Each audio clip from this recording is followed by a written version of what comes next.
Hello, good morning. It is February the 26th. It is a Wednesday in 2025. And I am reading Prelude to the Landing on Planet Earth. This was published in 1977 by Stuart Holroyd. It describes a journey through the Middle East.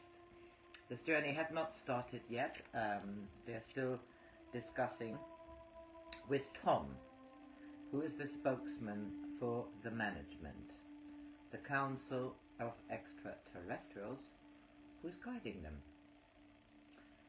Tom now said, and this is encounters with the opposition, and I think I've read already a couple of readings of this chapter, and it continues here. Tom now said, "Today is a day of danger, and we must be very cautious.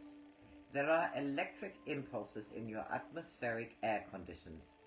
We are having interference. You are being probed. We must speak guardedly." Andrija had been experiencing a chest irritation for some minutes, and he now started coughing convulsively. Tom explained that it was because of the probes.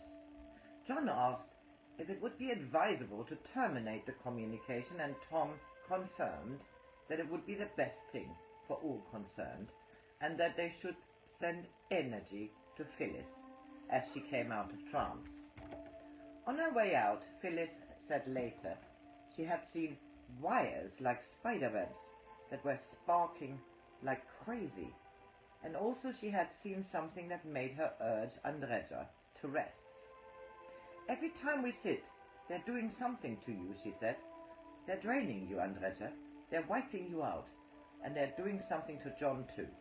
He thinks he feels great, but it is a false thing." Looking back on this time, some 2 years later, John wondered how much of what happened was due to suggestion.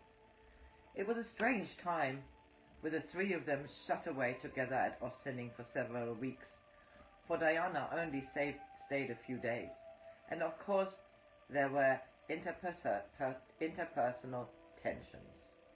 And as they had been told that things were going to be bad until the 22nd of October, he wondered whether anticipation might not have played some part in how bad they actually turned out to be.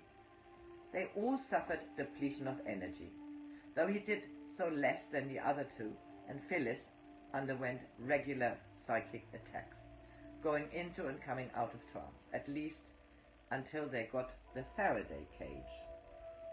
But in retrospect, John sees these weeks as a period when they were drawn inwards upon themselves in order to learn and in order to be strengthened for the work that was to come.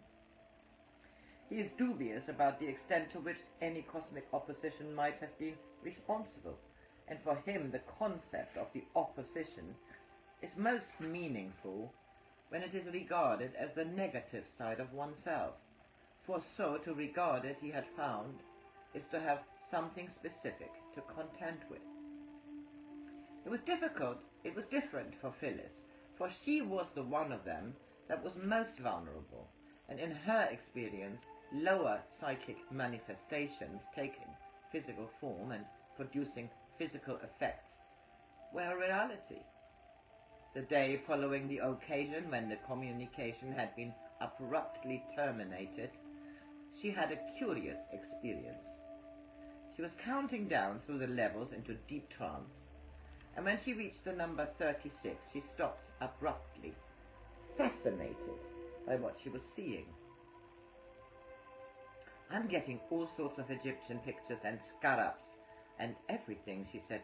"What's a scarab represent?" "It is a symbol of the rising sun and of creation, and of rebirth," Andrija said. "Such a lot of energy around. These beings are here, and they're trying to put dots in me. But wait a minute, they had something to do with the Egyptians also." "Yes," Andrija said, "they were the opponents, the enemies of Horus. They were collectively known as Set." "Were they from the sea?" "We don't really know, but they are symbolized to a great extent by hippopotami and crocodiles. So that may be a clue. They did come up from the river, as I remember the legend. I seem to be in a place in the desert, Phyllis went on, and I feel I'm going down underneath a pyramid. But these fishmen, I'm sorry, that's not right. I'm not supposed to call them that. These men that are wearing rubber suits, they come up out of the sea. What have they to do with doing experiments? They try to do experiments in order to control. Phyllis felt that there was some elusive but important truth to be gleaned and said she must go further in. She was just going to count down further when suddenly the Egyptian scenario was eclipsed, and she cried out, "Oh Christ, now they're working on my left hand, on the side. Can you see what's happening? Oh, the pain." Andrija examined her left hand. It was appreciably swollen. "They're doing something to me," Phyllis said. "Yes, the veins are very distended," Andrija said. "They got a big needle in," Phyllis said, and she cried out with pain. Andrija said, "I want you to come out of it right away," and very firmly he brought her back, counting her through the levels from 36 back to 45.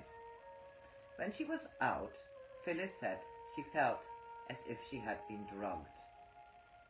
She wanted to go back immediately, though, and get an explanation of what had happened from Tom. This time she counted down, urged on by Andrija without pausing. Eventually, Tom announced his presence and, in answer to Andreja's request for an explanation of what had just happened, said, "What was actually done was an implant was placed on the very last moment in this being. It is not of our doing, and in coming out, the sensitivity of this channel was aware of those that work with us attempting to remove. It has now been removed. Will you explain to this being that those she said were of fish were workers of ours?" With a touch of exasperation, Andrija asked if there weren't some way to give warning of potential harassment by the opposition, so that Phyllis wouldn't have to go through doubt and agony each time she went into trance. "This will pass, as we told you," Tom said. "We are in a game of war. We had thought, and you had thought also, that we would have adequate protective devices, but this time they came fast and swift. Remember what we told you, though, that we will never permit any of you three to be taken. We have those that work with us that arrange antidotes, and the problems will be removed. Be assured of this." The occurrence of Egyptian imagery at the beginning of this session and the fact that Andrija had the recondite knowledge necessary to answer Phyllis's question might cause us to think that Andrija generated the whole Egyptian scenario that Phyllis experienced in light trance. But if that were the case, we would not expect his and Tom's explanation of the fishman to differ. Andrija thought they were the opposition, but Tom said they were workers of ours. Also, the pain and swelling in Phyllis's hand were unanticipated and quite unconnected with the mental imagery she was experiencing, and only Tom could explain how the two were linked, which would appear to confront us with a choice between accepting Tom's explanation of the pain and swelling, which were undoubtedly genuine, or attributing them to some other cause and regarding Tom as an opportunist improviser, skilled at accommodating any occurrence within his own crazy scheme of things. Crazy or not, Tom's scheme of things had to be given high marks for consistency.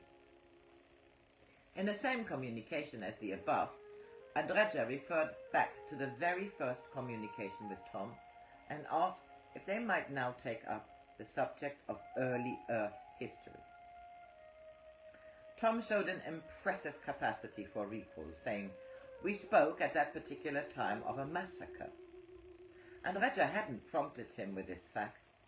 He ignored Andrija's request for information about early history and went on. And you are very much aware that this is what is happening. The massacre will not be in the cosmic, but on the physical planet, and because of the problems which the people of this planet have created. We are here to prevent this. This is our third time with you in preventing this. This is the third in a series, and this time, because of the three being together, as we told you in our celebration, we know that this will be accomplished. If it will be accomplished, then presumably there will be no massacre.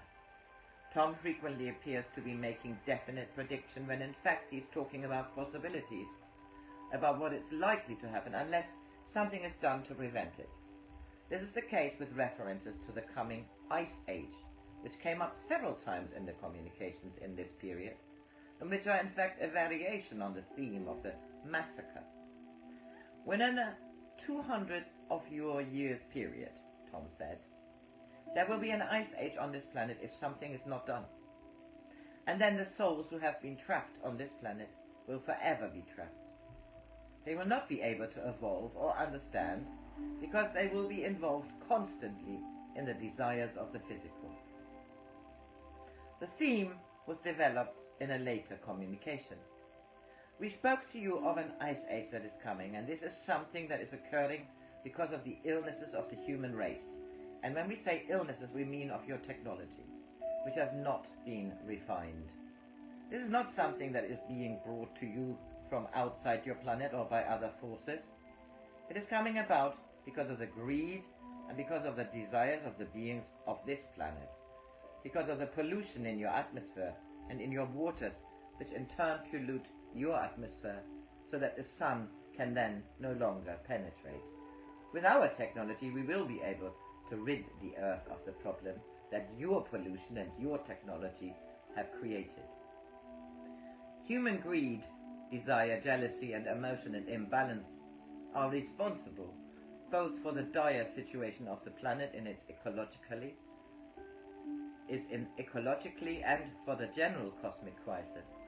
And as it would require a fundamental change in human consciousness and orientation to overcome these failings, it is important, both for the Earth and for the universe, that such a change be effected.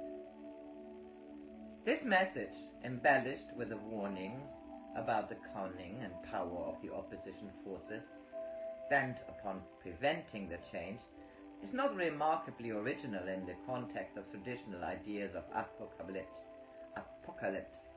and the literature of moral exhortation. But there is one rather original aspect to it, which kept coming up in the communications of October. The stress on the fact that the primary need was for balance, and the cosmology related to this idea.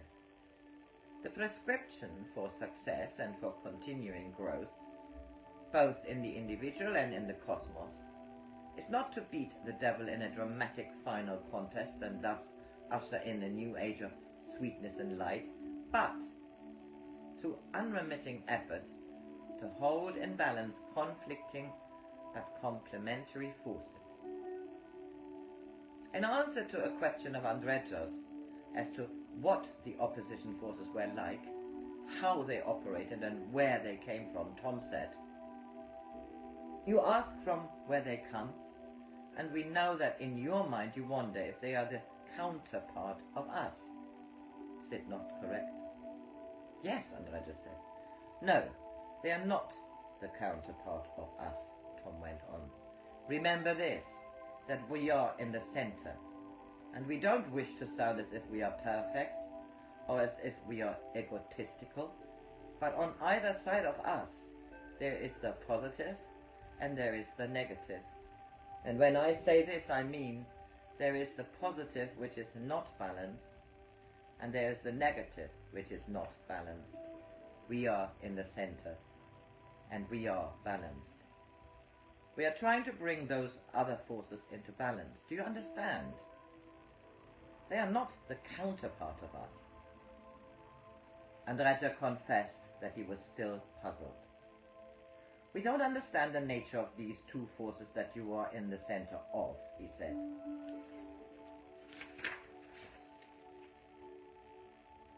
Tom said patiently he would try to explain in terms that they would understand, though he stressed that the explanation was really inadequate and only a rough analogy. You are a physical being, and you have a left and a right. And without your left, you would be unbalanced with your right. And without your right, you would be unbalanced with your left. This is the situation.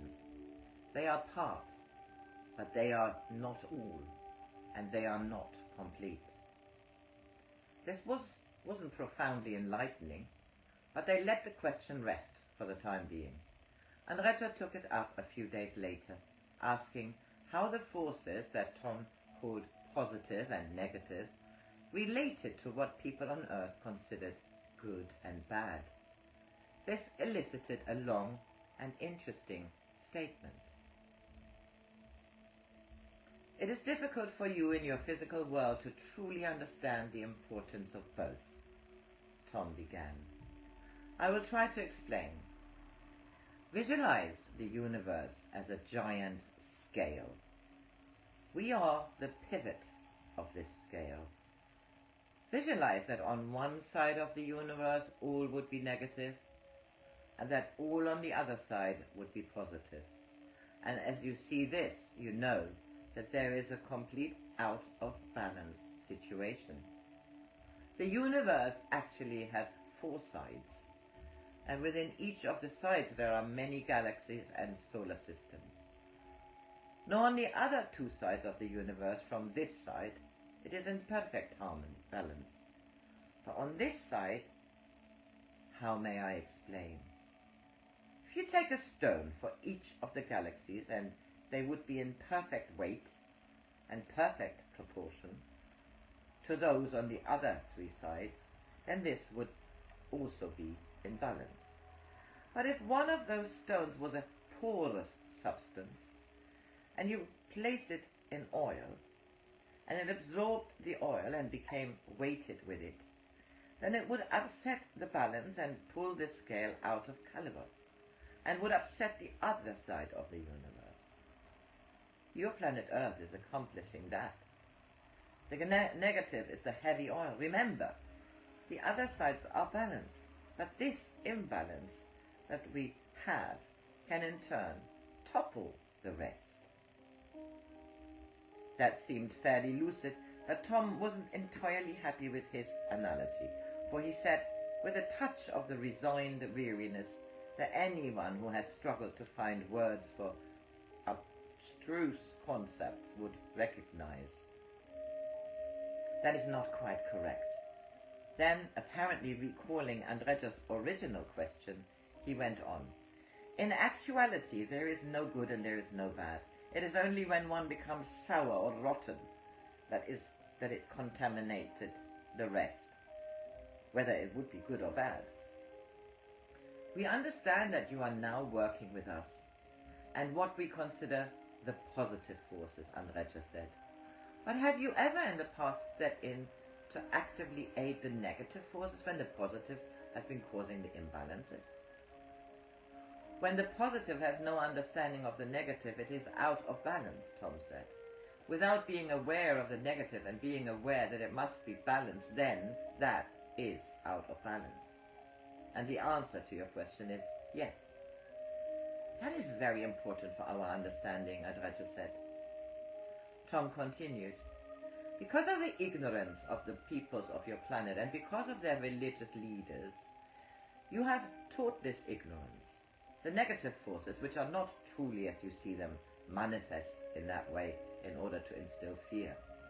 But what is truly negative, what has created the upset, besides the desires and the greed, is the complete denial of the existence of God. Do you understand? Yes, Andrija says. So this is the greatest thing that has to be redressed or righted? This is correct. And you must explain also to people the necessity for Earth people and for the souls and spirits that surround your Earth to release themselves from greed and desire, because that is the trap. Your religious leaders do not understand this and do not teach the people. At the beginning of the communication that contained this discussion, which took place on the 8th of October, Tom said that there was a meeting of the council in progress, and that while she was out of her physical body, Phyllis would be taken before the council again to have some things explained to her, which she would report to the others when the communication was over. Towards the end of the session, Tom politely took leave of John and Andrija for a short time in order to go and meet with a being. And when he returned, he said that many things had been explained to her, and they should have a conversation immediately on her return, for she would remember part of what she had experienced and learned, and other parts of it would be recalled in the conversation. This is one of the most interesting of all Phyllis's reports of her out-of-the-body experiences, both in itself and because of the way some of its themes parallel and complemented the themes of the communication that was taking place at the same time.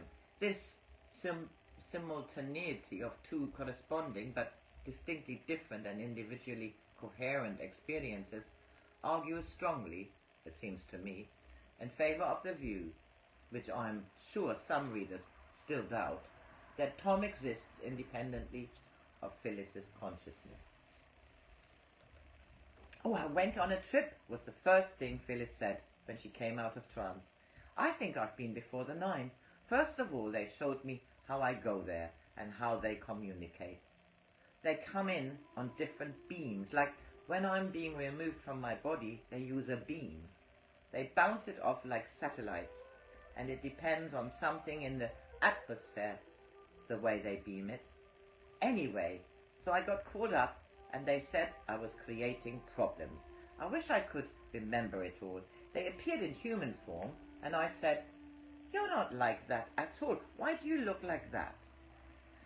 And then they were energy. They said that I am causing problems, that I am frustrating you and John, that you have faith and I haven't. I argued that point because I do have faith. I have faith in God. They said that what I was doing was creating problems by wanting intricate revelations. And I don't understand what they mean by that, but I got the essence of what they were saying. Then I asked them something. I said, 'I'm quite upset about all the stuff you're telling John and Andrija, because I don't know if you're going to make all these things happen.' They said I shouldn't doubt them, so I asked them to show me how things were going to happen, with the radios and television. And it's Ultima that's going to do it. Ultima, hooking up with Hoover." Did they tell you how?" Andrija said. "Yes, with these kind of beams, the same kind of beams they use with me. It's difficult to explain. I'm not scientific. But there's like a big spiral, and they're in the center. And out of the center, in all directions, come literally thousands of very thin wires. And they take one of these beams or one of these wires, and this is how they come in. And they can move them around and bounce them off things." It was hardly a description to satisfy Andrija's longing for new and verifiable technological know-how, but he had to be content with it, because Phyllis suddenly remembered something else. "Oh, yes, do you know who they had on their carpet? They had a pope up there." "A pope?" John laughed. "They had him on the carpet?" "Yes, they were bawling the pope out. They said he was creating more problems." The memories were crowding each other. Phyllis changed the subject again. "Oh, yes, and then they explained evil and good. They showed me very ugly things, and they said, 'These in your world are very frightening to you.' They weren't frightening to me there. They were just animals and insects and things that we are not accustomed to. They said, 'These, to some people, are beautiful, and to other people they're ugly, and depends on where you are at in your relationship to it.' And they said that they weren't ugly or beautiful, they just were. Then they showed me other civilizations. I didn't like them. They weren't good. Though that's not the right word now. We're not supposed to use that word. John was intrigued by the image of the Pope on the carpet and asked Phyllis if she could recall anything more about that. Well, John, I think he'd been there for a hell of a long time, Phyllis said. You mean it may not have been the present Pope Paul? What does he look like? Andrija described him as thin, with a beaky nose, and Phyllis said, with a cry of recognition, That's him. Were they trying to straighten him out? John asked. Yes. And was he going along with it? No, Phyllis said. He felt he was absolutely right in his rationale. Most of the time, she said, she had been in the presence of just 8 members of the council, and then Tom had come along. Asked by Andrija to describe what they had looked like, she said that, at first, they had looked like venerable old men. But when she said, none of you are really like this, I want to see what you're really like, they had turned into balls of light that were like pure energy, but with a soul. Perhaps that's what a soul looks like, Andrija said. Perhaps that's what they are, all soul and no body. Right, Phyllis says. Anyway, they were very nice to me. They explained to me my responsibility, and they were very, very loving. And they said, I've got to stop denying them. I said I wasn't denying them. Oh, and they showed me. Now, this was interesting. They took like the negative and positive forces or energy, and they showed. Now, if you're so positive and you spin, they showed me this energy spinning, and it keeps spinning so fast it gets light and it disappears. And the negative also spins, but with its spinning it picks up other stuff and it gets dark. It's an energy that gets dark and then it falls. And they showed me that neither one of these was good, because the way they were going, that soul was out of line. Or balance, Andrija suggested. Yeah, out of balance, right, Phyllis said. Andrija said, that's interesting. And he tried to make scientific sense of Phyllis's imagery in terms of spinning leading to increased velocity and eventually to a disappearance into another dimension. After toying with this idea for a while, he asked her, did they give you any special instructions when they sent you back? Mainly, they wanted me to tell you that what they say will happen, Phyllis said. You mean there's no bullshit, Andrija said. Right, no bullshit, Phyllis said. So I am stopping this here, and it continues. I hope you have a lovely Wednesday. It's raining again.